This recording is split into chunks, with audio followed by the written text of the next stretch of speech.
नमस्कार, शुरू हो चुका है इवनिंग प्राइम टाइम। शाम के 6 बज रहे हैं और आप देख रहे हैं न्यूज रूम से सवाल इंडिया का। आपके साथ मैं हूं मीनाक्षी खंडाल।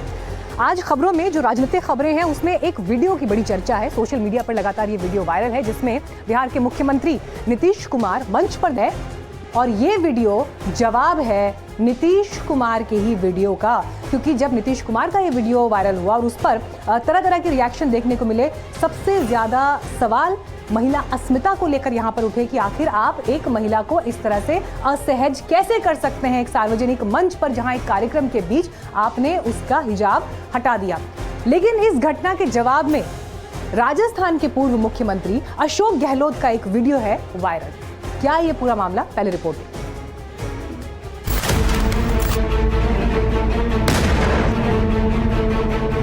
नीतीश ने खींचा हिजाब,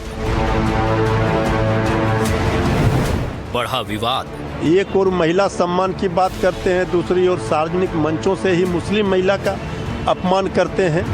हटाया हिजाब, सियासत बेहिसाब।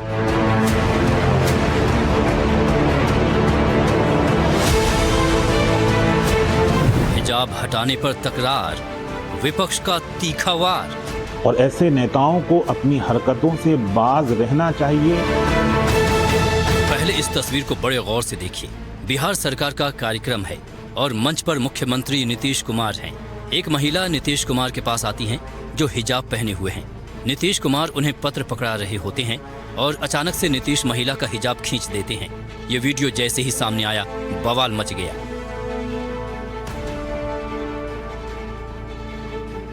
जिस दौरान ये कार्यक्रम चल रहा था तब नीतीश कुमार के पीछे बिहार के उप मुख्यमंत्री सम्राट चौधरी भी खड़े थे। तस्वीरों में आप देख सकते हैं कि जैसे ही नीतीश ने हिजाब खींचने के लिए हाथ आगे बढ़ाया तो सम्राट चौधरी ने उन्हें रोकने की कोशिश की। मंच पर बिहार के स्वास्थ्य मंत्री मंगल पांडे भी मौजूद थे।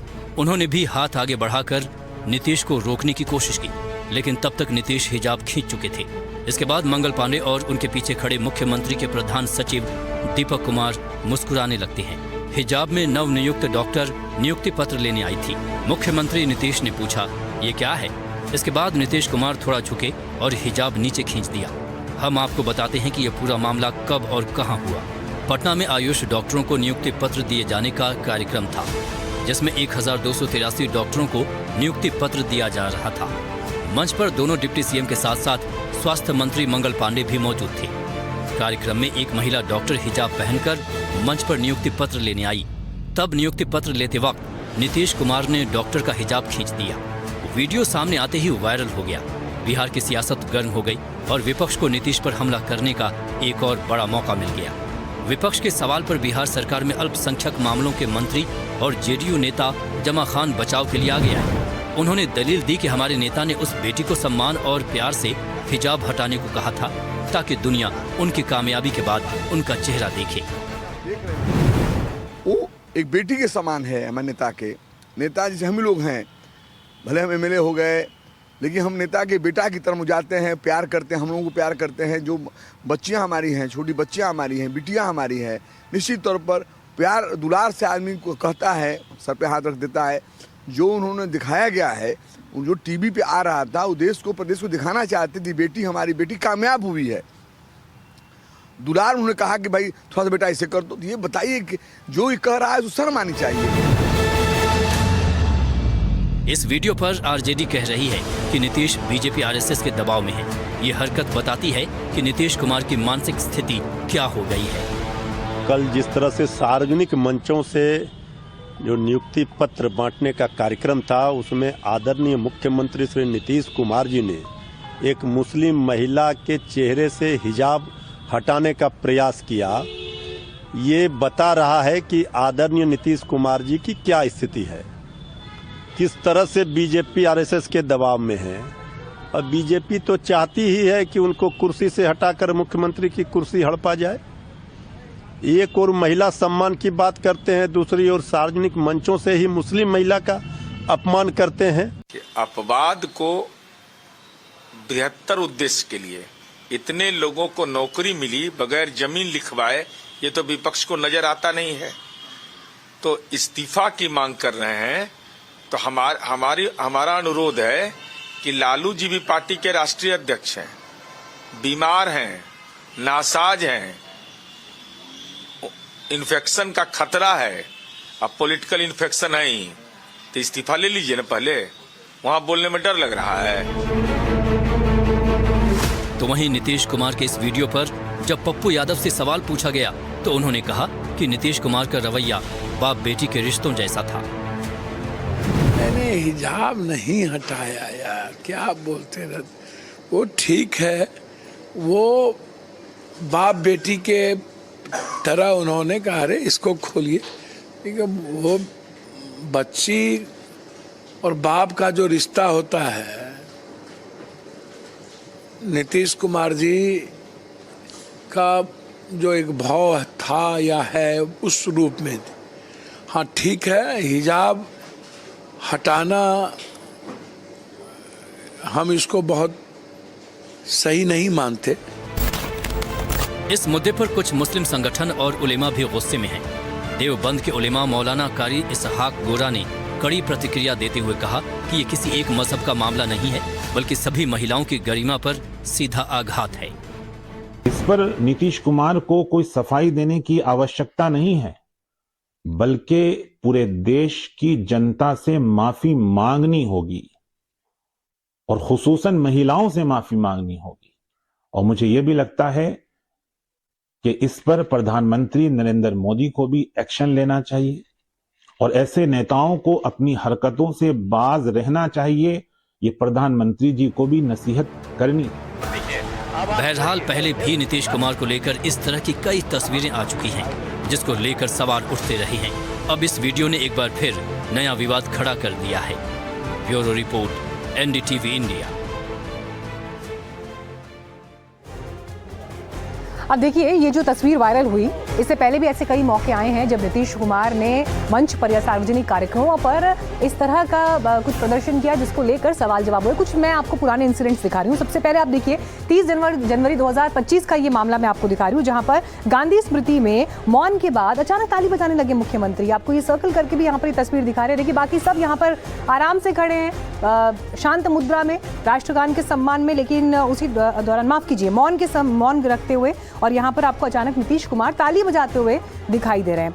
अब मैं आपको अगली तस्वीर दिखाती हूँ। ये तस्वीर 21 मार्च 2025 की है। 21 मार्च 2025 की इस तस्वीर में आप देखिए, राष्ट्रगान के दौरान असामान्य व्यवहार करते हुए आपको मुख्यमंत्री नीतीश कुमार यहाँ दिखाई दे रहे हैं। अब देखिए, साथ खड़े लोगों ने उनको रोका भी, लेकिन उसके बावजूद नीतीश कुमार हिलते डुलते रहे, जबकि राष्ट्रगान में आप एक स्ट्रेट शांत मुद्रा में मौजूद रहते हैं। अगली तस्वीर देखिए, 26 मई 2025 की। ये तस्वीर तो ऐसी थी जिस पर बड़े रिएक्शन आए, सीधे अधिकारी के सर पर ही गमला रख दिया, और उस दौरान भी इस मोमेंट पर बड़े सवाल जवाब हुए कि आखिर ये किस तरह का बर्ताव था पब्लिक प्लेटफॉर्म पर। 21 अगस्त 2025 की तस्वीर आपको दिखाते हैं। मदरसा बोर्ड का कार्यक्रम था और मदरसा बोर्ड के कार्यक्रम में टोपी पहनने से नीतीश कुमार ने इनकार कर दिया और फिर एक बार आलोचनाओं के दायरे में नीतीश कुमार आ गए। 21 अक्टूबर 2025 की तस्वीर आपको दिखाती हूँ। अब ये तो इस बार जब बिहार चुनाव से जस्ट कुछ समय पहले का ही मामला है, जिस दौरान मंच पर जो महिला प्रतिनिधि आपको नेता दिखाई दे रही हैं, उनको उन्होंने माला पहनाई, जबकि उससे पहले संजय यादव ने उनका हाथ भी रोका, लेकिन उन्होंने कह दिया बड़े गजब आदमी हो और क्यों ऐसा करने से रोक रहे हो। तो इसे लेकर भी विपक्ष ने उन पर जबरदस्त निशाना साधा था। 13 दिसंबर 2025 की तस्वीर देखिए, जहां पर 3 मंत्रियों को जबरन अपनी जीप में बुलवाया, और फिर ये तस्वीर भी काफी जो है चर्चा में रही उस दौरान। 15 अक्टूबर 2024 का ये मामला, जब रावण वध समारोह में अचानक तीर धनुष नीतीश कुमार ने फेंका और फिर इस पर भी विपक्ष ने उन पर साधा निशाना। अब ये जो तस्वीरें मैंने आपको अलग अलग दिखाई, इन तस्वीरों को जब आप समग्र रूप में देखते हैं तो उस दौरान फिर जो सबसे बड़ा सवाल यहाँ पर उठता है, वो सवाल यही जो बार बार विपक्ष ने भी उठाया कि क्या मुख्यमंत्री नीतीश कुमार मानसिक रूप से स्वस्थ हैं या नहीं, और चुनाव में इसे एक बड़ा मुद्दा आरजेडी की तरफ से बनाया गया था। अब देखिए, जब आज की तस्वीर वायरल हुई जहां पर महिला डॉक्टर का हिजाब हटाते हुए मुख्यमंत्री दिखाई दिए, तो एक बार फिर से पॉलिटिकल रिएक्शंस का दौर जारी हुआ। और इन सब के बीच आपको बता दें कि बीजेपी से राधिका खेड़ा ने एक वीडियो रिलीज किया जो अशोक गहलोत, राजस्थान के पूर्व मुख्यमंत्री का है, जिसमें घूंघट उन्होंने हटाया। तो इस पर आज पॉलिटिकल बवाल हो गया।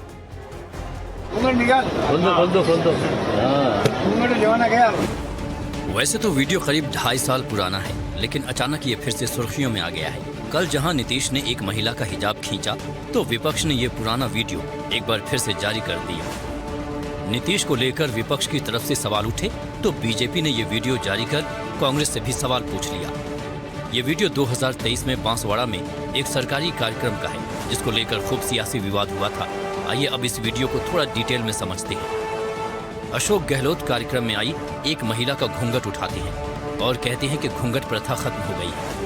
आगे कहा कि घूंघट का जमाना अब चला गया।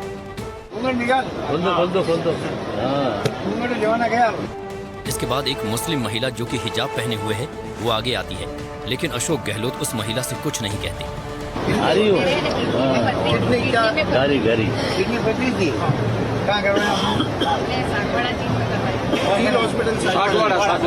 इस पर बीजेपी नेता राधिका खेड़ा ने ये वीडियो जारी करते हुए एक बार फिर से सवाल उठाया है और पूछा है कि राइट्स यानी कि अधिकार हिंदू महिलाओं को नहीं है क्या। राधिका खेड़ा का ये ट्वीट कांग्रेस नेता सुप्रिया श्रीनेत के ट्वीट के बाद सामने आया था, जिसमें उन्होंने नीतीश का वीडियो पोस्ट करते हुए सवाल उठाए थे। बहरहाल वीडियो के जरिए बीजेपी और कांग्रेस एक दूसरे पर जबरदस्त वार पलटवार कर रही है। और आइए वीडियो के विवाद के बाद से अब आगे बढ़ते हैं नाम के विवाद की तरफ। वैसे देखिए, कहावत भी है कि नाम में क्या रखा है, लेकिन जब बात पॉलिटिक्स की हो, राजनीति की हो, तो नाम में बहुत कुछ हो जाता है। आज की जो खबर है उसमें लोकसभा में दरअसल एक बिल पेश हुआ जिसका नाम है विकसित भारत जी राम जी। अब आपको अगर आप नॉर्मल तरीके से इस नाम को सुनो तो शायद कुछ अटपटा नहीं लगेगा, लेकिन जब इसमें मनरेगा का नाम बदल कर क्या ये कर दिया, जब इस लाइन को हम जोड़ेंगे तो आप समझेंगे कि ये कैसे राजनीति के केंद्र में पूरा विषय आ गया। क्योंकि विपक्ष ने सीधे सीधे सरकार पर ये सवाल उठाए, सरकार पर निशाना साधा कि महात्मा गांधी का नाम क्यों हटा दिया गया। मेरे बचपन में ये गाते थे, देखो ये दीवानो ओ दीवानो ये काम मत करो, राम का नाम बदनाम मत करो। ऐसा बहुत दिनों बाद देखा गया कि शशि थरूर के सुर उनकी पार्टी कांग्रेस के सुर से मिली। देखो ये दीवानो ओ दीवानो ये काम मत करो, राम का नाम बदनाम मत करो। इसके पहले केंद्रीय ग्रामीण विकास मंत्री शिवराज सिंह चौहान ने लोकसभा में विकसित भारत गारंटी फॉर रोजगार और आजीविका मिशन यानी वीबीजी रामजी बिल पेश किया और वहीं से हंगामे की शुरुआत हो गई। प्रावधान किया गया है माननीय अध्यक्ष महोदय, इसके पहले जब बापू हमारे दिलों में बसते हैं, उनका हम पूरा सम्मान करते हैं। और बापू ही कहते थे राम राज, राम हमारे रोम रोम में रमे हैं, राम हमारी हर सांस में बसे हैं, बिना राम के ये देश नहीं जाना जाता। पता नहीं क्यों जी राम जी नाम आ गया तो ये भड़क गए। महात्मा गांधी स्वयं राम राज्य की स्थापना की बात करते थे और उनके अंतिम शब्द भी हे राम थे। बापूजी का पूरा सम्मान करते हुए राम राज की स्थापना मतलब दैहिक भौतिकता का। मैं नियम 72(1) के तहत बिल पेश होते ही कांग्रेस सांसद प्रियंका गांधी वाड्रा ने इसका विरोध किया। हर योजना का नाम बदलने की जो सनक है ये समझ में नहीं आती है। सर, जब ये किया जाता है, जब ये किया जाता है तो सरकार केंद्र को पैसे खर्चने पड़ते हैं। माननीय सदस्यों कि बिना चर्चा के, बिना इस सदन की सलाह लिए इस तरह से जल्दी में विधेयक को पास नहीं होना चाहिए। सर, ये विधेयक वापस लिया जाना चाहिए। इसके बदले में सरकार को एक नया विधेयक पेश करना चाहिए। खत्म करूं।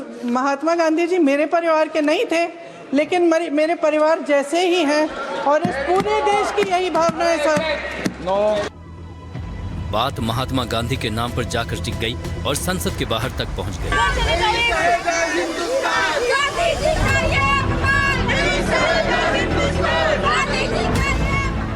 विपक्ष ने संसद के बाहर भी इस बिल के विरोध में प्रदर्शन किया। प्रियंका गांधी हाथ में महात्मा गांधी की तस्वीर लेकर आगे बढ़ रही थी। सच्चाई ये है कि ये पूरी योजना खत्म करना चाहते हैं। जो अधिकार दिया था, कानूनी अधिकार रोजगार का, उसको खत्म करना चाहते हैं। और ये गरीब से गरीब जनता के लिए योजना है। कहीं भी आप जाएंगे तो सबसे गरीब मजदूर मनरेगा का मजदूर है और उसकी कोई, इन्होंने बिल्कुल इसके बारे में ये सोचना नहीं चाह रहे हैं कि कितनी आपत्ति होगी इसके हटाने से। इस योजना को खत्म करना चाहिए। गांधी जी की तस्वीर लेके चल रही है प्रियंका जी, आप लोग विरोध प्रदर्शन सम्मान नहीं कर रहे गांधी जी, क्योंकि इनको सनक है, नाम बदलने हैं। और नाम बदलने के लिए बहुत पैसे लगते हैं, बहुत पूंजी जाती है। ऐसे नहीं है कि नाम बदल दिया, सब विभागों के नाम बदलेंगे, सब जितने भी ऑफिस हैं, जितने भी। और क्यों? प्रियंका जी क्या कहेंगे? महात्मा गांधी जी राष्ट्रपिता है। लेकिन बीजेपी ने सवाल उठाया कि नाम बदलने में अपमान कहाँ है, ये तो महात्मा गांधी का सम्मान है। How is it insult from Mahatma Gandhi ji? Mahatma ji जो है श्री राम को लेकर, जो है रघुपति राघव राजा राम को लेकर उन्होंने एक नेशनल एंथम बनाया था, जिससे उन्होंने पूरे देश को जो है संगठित किया था। तो how is it an insult for Mahatma Gandhi ji? उन्हीं के सपने को पूरा करके जो है इसे राम का नाम दिया जा रहा है। किसने सोचा था कि संसद में एक तस्वीर महात्मा गांधी वर्सेस राम भी हो सकती है। हालांकि वर्सेस का कोई सवाल यहाँ पर है नहीं, लेकिन जब सांसदों से इस पर सवाल पूछा गया, रामायण सीरियल में प्रभु श्री राम का किरदार निभाने वाले अरुण गोविल जो कि सांसद हैं, और जब उनसे ये पूछा गया तो उन्होंने वापस मुद्दे को प्रभु श्री राम पर लाकर छोड़ दिया। मनरेगा को वापस लेने के लिए एक बिल पेश किया गया है, जिसमें कई आपत्ति विपक्ष को है, उसमें एक आपत्ति उसके नाम को लेकर भी है। हमारे साथ हैं मेरठ से सांसद अरुण गोविल, जिन्होंने भगवान राम का किरदार भी निभाया था। अरुण जी, ये बताइए कि कुछ वामपंथी सांसदों को मैंने सुना, उनका कहना है कि राम के नाम पर बिल क्यों रखा गया है? राम के नाम पर क्यों नहीं रखा जाना चाहिए, ये बताइए।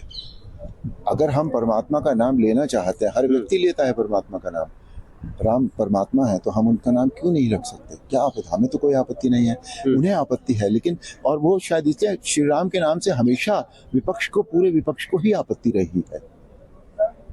वो उन्हीं से पूछना पड़ेगा उन्हें क्यों आपत्ति है। नहीं, वो कह रहे हैं कि महात्मा गांधी के नाम से एक स्कीम थी, और राहुल गांधी ने कहा कि महात्मा गांधी के नाम से क्यों चिढ़ है। महात्मा गांधी के नाम से चिढ़ किसी को भी नहीं है। महात्मा गांधी हमारे पूज्य हैं, फादर ऑफ द नेशन कहे जाते हैं, और उनके नाम से किसी को भी कुछ भी चिढ़ नहीं है। मुझे जो स्वच्छता मिशन जब आदरणीय नरेंद्र मोदी जी ने शुरू किया था, उसमें गांधी जी के चश्मे को उन्होंने सिंबॉलिकली रखा था, तो ऐसा कैसे कह सकते हैं कि महात्मा गांधी के नाम से किसी को चिढ़ है? क्या कहेंगे, ऐसा क्यों बार बार? केवल इसलिए कि राम के नाम से रखा जा रहा है, इसलिए इस बिल से चिढ़ है उनको? तो ये भी है कि सरकार जो भी कदम उठाती है, जो भी चीज नई लाना चाहती है, उसका विपक्ष का काम है उसका विरोध करना। यही इन दिनों विपक्ष की परिभाषा है। तो एक तो ये है, और दूसरा श्री राम के नाम से उनको हमेशा से चिढ़ होती है, पता नहीं क्यों। और देखिए, कोई पहला मौका नहीं है जब इस तरह से योजनाओं के नाम बदले गए। इससे पहले मोदी सरकार ने जिन योजनाओं के नाम बदले, अब आपको एक सूची उनकी दिखाती हूँ। देखिए, निर्मल भारत अभियान था, अब उसे स्वच्छ भारत अभियान नाम से जाना जाता है। पहले इंदिरा आवास योजना थी, अब वो प्रधानमंत्री ग्रामीण आवास योजना नाम से जानी जाती है। इससे पहले जवाहरलाल नेहरू राष्ट्रीय शहरी नवीकरण मिशन था, अब इस योजना का नाम बदलकर कायाकल्प और शहरी परिवर्तन के लिए अटल मिशन हो गया है। पहले राजीव गांधी ग्रामीण विद्युतीकरण योजना थी, इसी योजना को अब दीनदयाल उपाध्याय ग्राम ज्योति योजना के नाम से जाना जाता है। इंदिरा गांधी मातृत्व सहयोग योजना थी, जिसे अब प्रधानमंत्री मातृ वंदना योजना के नाम से जाना जाता है। राष्ट्रीय ग्रामीण आजीविका मिशन, उसे अब दीनदयाल अंत्योदय योजना के नाम से जाना जा रहा है। तो देखिए, यहाँ पर ये जो सभी नाम हैं, जब आप इनकी तरफ गौर करते हैं तो यहाँ पर राजनीति सिर्फ नाम बदलने की नहीं है। सवाल यहाँ पर कौन सा प्रतीक किसका है, और गांधी नेहरू वाली विरासत से जो बात बार बार उठती है, जिसमें यह कहा जाता है कि आपके जो प्रतीक हैं या जो राष्ट्र समर्पित है, उनको कैसे आप ओन अप करते हैं, उसकी एक झलक इसमें दिखाई देती है। ये पिछली सरकारों में भी हुआ, इस सरकार में भी होता हुआ दिखाई दे रहा है। लेकिन आइए आगे बढ़कर आपको अब चुनावी राज्य पश्चिम बंगाल में लेकर चलते हैं, जहां पर चुनाव आयोग ने एसआईआर का ड्राफ्ट जारी कर दिया, जिसमें 58 लाख से ज्यादा वोटर्स के नाम कट गए। इस पर टीएमसी ने सवाल उठाए, तो वहीं बीजेपी ने कहा कि बंगाल में अब ममता का गेम ओवर हो चुका है। एसआईआर पर संग्राम, बंगाल में 58 लाख कटे नाम। बंगाल में नई लिस्ट पर तकरार, एसआईआर ड्राफ्ट पर आर पार। बहुत ही अन्याय है, ये एक साजिश है बीजेपी को पश्चिम बंगाल से लेजिटिमेट वोटर को नाम काटना। नई लिस्ट में लाखों नाम कटे, किसके पार्टी के वोटर घटे? 6,000 का लिस्ट निकल गया। ममता बनर्जी का ताबूत में आखिरी किल का ठोकाई हो गया। अब ममता बनर्जी का जाने का टाइम आ गया। चुनाव आयोग ने पश्चिम बंगाल में स्पेशल इंटेंसिव रिवीजन यानी एसआईआर के तहत तैयार की गई नई लिस्ट जारी कर दी है। इस सूची में वो नाम हैं जो मतदाता सूची से हटा दिए गए हैं। रिपोर्ट के मुताबिक हटाए गए नामों में वो लोग शामिल हैं जो या तो स्थानांतरित यानी कि ट्रांसफर हो गए हैं। इसके अलावा मृत पाए गए लोगों के नाम और जिनकी पात्रता की पुष्टि नहीं हो सकी है, उनके नाम भी इस लिस्ट में शामिल हैं। इलेक्शन कमीशन ने बंगाल में एसआईआर का जो ड्राफ्ट जारी किया है, उसके मुताबिक बंगाल में 58 लाख वोटर्स के नाम कटे हैं। इसमें 24,16,000 वोटर्स की मृत्यु हो चुकी है। इसमें 19,88,000 मतदाता ऐसे हैं जो स्थानांतरित यानी पलायन करके कहीं और चले गए हैं, जबकि 12,20,000 वोटर्स ऐसे हैं जो अपने पते पर नहीं मिले। इसके अलावा पूरे बंगाल में 1,38,000 वोटर्स फर्जी पाए गए हैं। रिपोर्ट में ये जानकारी दी गई है कि 57,000 वोटर्स के नाम अन्य वजहों से हटाए गए हैं। एसआईआर का ड्राफ्ट जारी करने के बाद सियासी बवाल शुरू हो गया। टीएमसी सांसद सौगत रॉय ने आरोप लगाया कि इसके पीछे बीजेपी की साजिश है। उनकी पार्टी वोटर सहायता केंद्र लगाकर सबके नाम जुड़वाएगी, तो वहीं इस पर बीजेपी का कहना है कि देश की आंतरिक सुरक्षा के साथ कोई समझौता नहीं किया जाएगा। बहुत ही अन्याय है। ये एक साजिश है बीजेपी को पश्चिम बंगाल से लेजिटिमेट वोटर को नाम काटना। बट हम लोग कोशिश चलाएंगे। हम सब जगह वोटर असिस्टेंट सेटअप किए हैं और हम 6 नंबर फॉर्म भर के फिर वोटर को इंक्लूड करने का काम करेंगे। ये राजनीति के ऊपर रुझान का सवाल नहीं है। पूरा हिंदुस्तान की जनता अपना इंटरनल सिक्योरिटी से कंप्रोमाइज करने का मूड में नहीं है। वोटर लिस्ट का शुद्धिकरण हो रहा है। शुद्धिकरण प्रक्रिया में सभी पॉलिटिकल पार्टीज ने भाग लिया, तृणमूल कांग्रेस ने लिया, और हम लोग विश्वास करते हैं ये 60 लाख पे शंका खत्म हो जाएगा। ऐसा नहीं है। 1,70,000 1,70,00,000 लाख वोटर अब इस स्कैनर के नीचे है।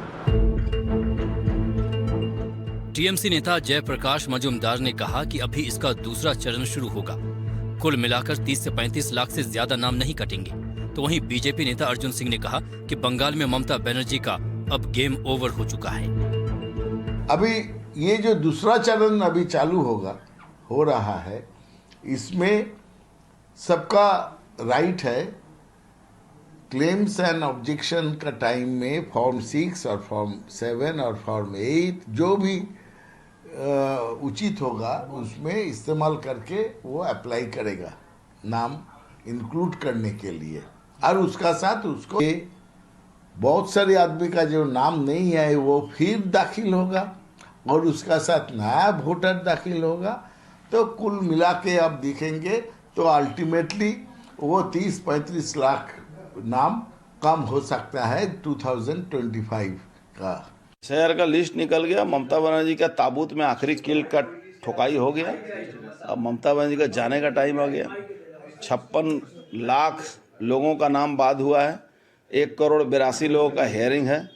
करीब 1 करोड़ से ऊपर लोगों का नाम बाद हो गया। जो मरे हुए लोग हैं, रोहिंग्या हैं, अनुप्रवेशकारी हैं। आप देख रहे हैं अभी तक कम से कम 20 लाख से ऊपर तो रोहिंग्या चुपचाप भागने की कोशिश भाग गए यहाँ से।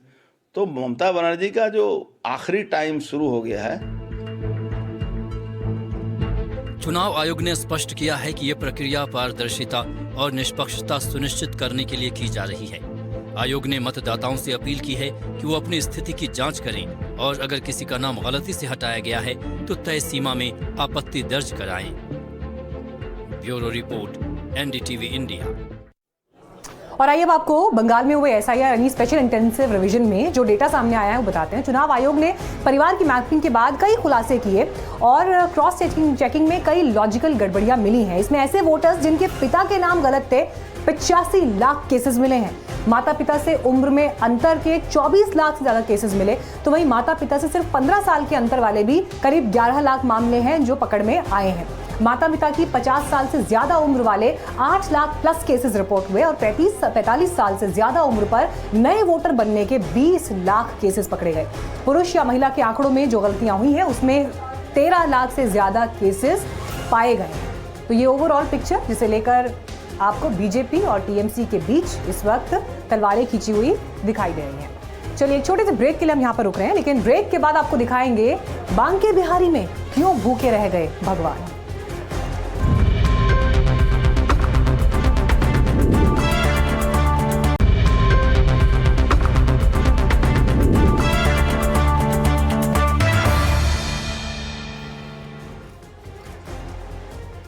कर्मचारियों को वक्त पर पेमेंट नहीं मिला तो भूखे रह गए भगवान। चौंकिए मत, मामला वृंदावन के बांके बिहारी मंदिर का है। सोचिए, जहां पर भगवान को 56 भोग अर्पित किया जाता है, वहां पर प्रसाद पहुंच ही नहीं पाया, भोग बन नहीं पाया क्योंकि पेमेंट नहीं हो पाया था। पूरा मामला क्या है, क्योंकि जब शिकायत पहुंची उसके बाद प्रशासन हरकत में आया। रिपोर्ट देखिए।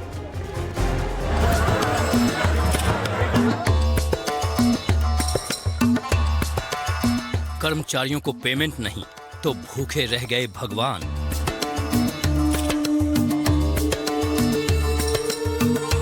बांके बिहारी मंदिर में पहली बार समय से नहीं लगा बाल भोग। इधर भोग का इंतजार, उधर कर्मचारी की हड़ताल।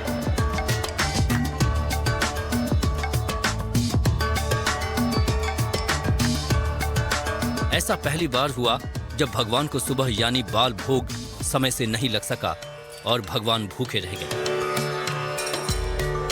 मंदिर की हाई पावर मैनेजमेंट कमेटी की तरफ से निर्धारित किए गए हलवाई को पेमेंट नहीं मिलने की वजह से बाल भोग समय से नहीं बन सका।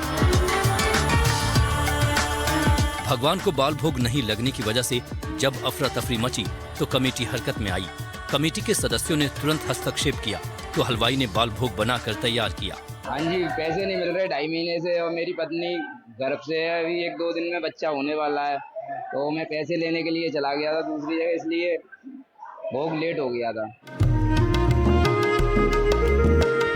करीब 1.5 घंटे की देरी से बाल भोग तैयार हुआ और इसके बाद भगवान को अर्पित किया गया। सर्दियों में भगवान को बाल भोग सुबह करीब 8:30 बजे अर्पित किया जाता है, लेकिन इसमें हुई देरी की वजह से ये सुबह 10 बजे अर्पित किया गया। ऐसा पहली बार हुआ है जब बांके बिहारी मंदिर में बाल भोग में देरी हुई हो।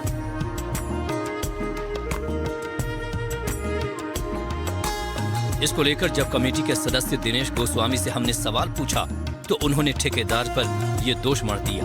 तो आज ये था कि सुबह आदमी नहीं आया, जब ठेकेदार से पता लगा तो वो कहता मुझे पेमेंट नहीं हुआ, आदमी कहता है कि मेरे को वो नहीं हुआ, पैसे नहीं मिले, मेरे बच्चा होने को था, मैं इंतजाम करने चला गया इसलिए लेट हो गया। क्या भोग लगा कल? बिल्कुल भोग लगा, लेट लगा है, भोग लगा है, सारे भोग लगे हैं कल सुबह से लेके शाम तक, पर लेट लगे हैं। तो उसका कहना ये था कि सैलरी नहीं मिली जो। हाँ, वो कह रहा मुझे सैलरी नहीं मिली। तो भाई हमारा तो उत्तरदायित्व तो यार तो ठेकेदार का, वो ठेकेदार का आदमी है, तो हमने उसको बोला हाँ जी थोड़ा वो हो गया, मेरे पेमेंट नहीं मिला इसलिए। बांके बिहारी मंदिर में भगवान को 3 बार भोग अर्पित किया जाता है। सबसे पहले मंदिर खुलने से पहले उनका श्रृंगार करने के बाद बाल भोग लगाया जाता है, जिसमें 2 मिठाई और 2 नमकीन होते हैं। भगवान को बाल भोग अर्पित करने के बाद दोपहर में राजभोग और रात को शयन भोग अर्पित किया जाता है। ठाकुर जी को 2 टाइम सुबह श्रृंगार भोग सुबह पहले, फिर दोपहर में राजभोग, शाम के समय दर्शन खुलने पे उत्थापन भोग और दर्शन बंद होने से पहले ठाकुर जी के शयन भोग की सेवा जो निरंतर चलती रहती। और शयन के समय ठाकुर जी के पास लड्डू पान के पीरा शयन में रखे जाते हैं। भगवान को मान लो रात्रि में अगर भूख लगती है तो प्रसाद पाए। बहरहाल कमेटी की हरकत के बाद दोपहर का राजभोग और रात को शयन भोग समय से अर्पित किया गया। Bureau report, NDTV India. आइए बढ़ते हैं आगे। अगले साल जिन राज्यों में चुनाव है, असम उनमें से एक है। असम के मुख्यमंत्री हिमंता बिस्वा शर्मा को लेकर एक ऐसी टिप्पणी कर दी है जमीयत उलेमाए हिंद के अध्यक्ष अरशद मदनी ने कि अब वो सवालों के घेरे में आ गए। असम के चीफ मिनिस्टर का किरदार बदबूदार किरदार है। अब की बार जमीयत उलेमाए हिंद के अध्यक्ष मौलाना अरशद मदनी ने असम के मुख्यमंत्री हिमंता बिस्वा शर्मा पर सीधा हमला बोला है। एक कार्यक्रम में मौलाना मदनी ने कहा कि असम के सीएम का किरदार बदबूदार है और असम में मुसलमानों को चैन से जीने नहीं दिया जा रहा है। असम के चीफ मिनिस्टर का किरदार बदबूदार किरदार है, खराब किरदार है, मुसलमान को दफन करने का किरदार है। वो ये कहता है कि आसाम के सिवा आसाम के अंदर मर्दमशुमारी 71 नहीं, जैसे सारे हिंदुस्तान में 51 है, इसी तरह आसाम के अंदर भी 51 है। आप समझते हैं इसका असर आज इसका असर ये होगा कि अगर 71 टूट जाए और 51 पर आ जाए तो आसाम के अंदर 1.5 करोड़ बच्चे और बड़े सब हिंदुस्तान से बाहर हो जाए, कहाँ जाएंगे? मौलाना अरशद मदनी ने एक पुराना किस्सा भी याद दिलाया। बोले, जब हिमंता कांग्रेस में थे तब उन्होंने सोनिया गांधी को चिट्ठी लिखकर चेतावनी दी थी कि हिमंता को टिकट न दे, क्योंकि उनकी मानसिकता आरएसएस वाली है। दरअसल मदनी असम सरकार के अवैध अतिक्रमण हटाओ अभियान के विरोध में बोलते रहे हैं और मुख्यमंत्री हिमंता पहले से ही मदनी के आरोपों को खारिज करते रहे हैं। ना मादानी कौन है, मादानी की भगवान निके तो मादानीर बाहादुरी कांग्रेस থাকিলে চলে, বিজেপি থাকিলে মাদানী ফাদানীৰ একো বাহাদুৰি নাই। তেখেতে গ্ৰেপ্তাৰ কৰা দাবী উত্থাপন কৰিছে, বেছি কৰিলে মই মাদানীক ভৰাই দিম। তেওঁ স্যাৰ তিনি গগৈৰ লগত ফৰ্মুলাই কৈছে মাদানীক বেছি কৰিলে ময়ে ভৰাই দিম। सीएम মইহে, सीएम মাদানী নহয়, মই মাদানী ফাদানীক। असम में 2021 से अब तक हजारों एकड़ सरकारी जमीन अतिक्रमण मुक्त कराई गई है, लेकिन जमीयत और विपक्ष इसे मुस्लिम बहुल इलाकों में टारगेटेड एक्शन बता रहा है। असम के सीएम हिमंता बिस्व शर्मा मदनी के बयानों को कांग्रेस राज की देन बताते हैं और कहते हैं कि ऐसे बयान बीजेपी सरकार में बर्दाश्त नहीं किए जाएंगे। शर्मा ने घुसपैठियों को बेदखली और एनआरसी को अपनी सरकार का एजेंडा बताया है।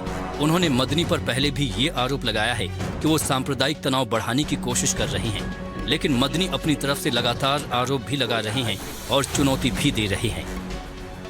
सिर्फ मुसलमान की मुखालफत खाना हजम नहीं होता है बगैर मुसलमान की बर्बादी के।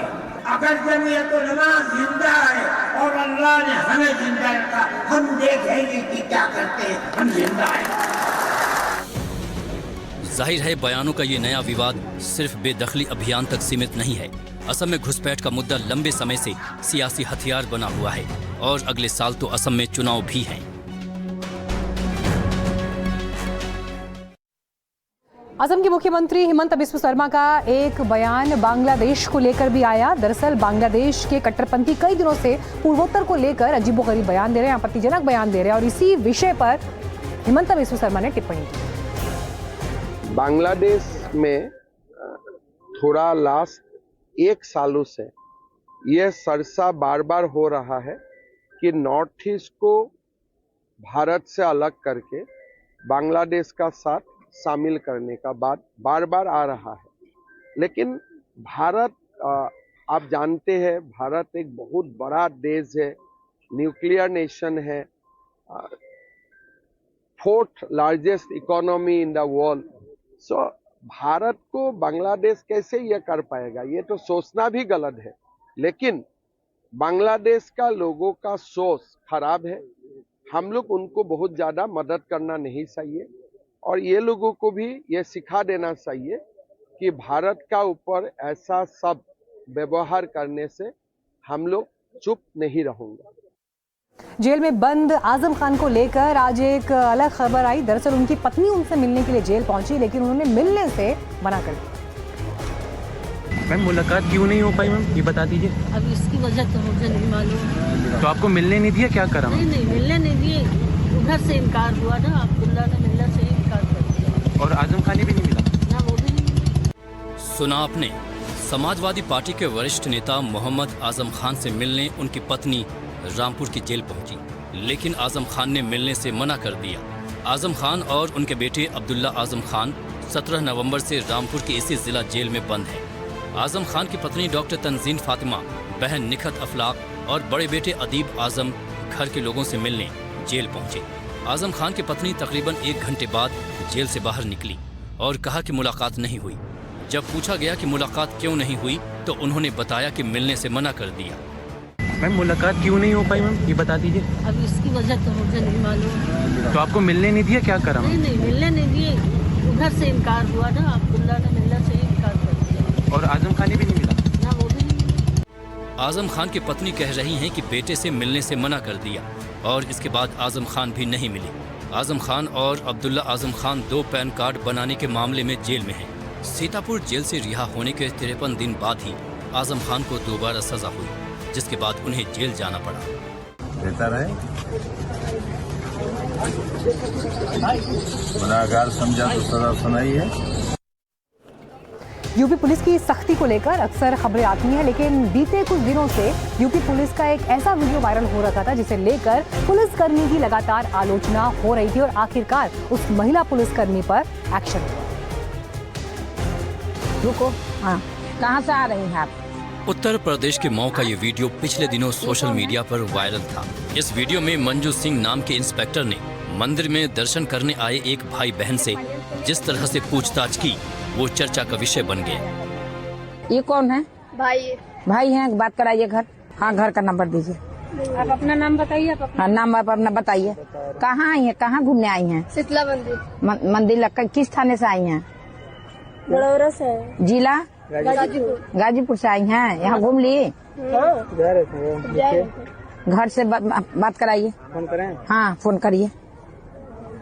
हाँ, दोनों लोग पिताजी का अपना तीनों लोग नाम बताइए। नाम बताइए। आप बताइए पिताजी का नाम। उधर घर पर फोन मिलाया जा रहा है, इधर पुलिस बिन मांगे सलाह दिए जा रही है। अपने पेरेंट्स के लेकर तुम घुमा करो, कोई बात विचार हो जाए बताओ। तो अकेले क्यों छोड़ते हैं? घूम रही हैं यहाँ पर पार्क में, शीतला माता मंदिर में घूम रही हैं, क्यों लड़की यहाँ को छोड़ देते हैं अकेले? क्या नाम है? कोई लड़का है, क्या नाम है? उमेश पाल। कौन आपके लगते हैं? तो लड़का है तो गार्जियन भी कोई होना चाहिए। अरे तुम्हारा क्या नाम है जी? गुड़िया पाल। गुड़िया पाल कौन है आपकी?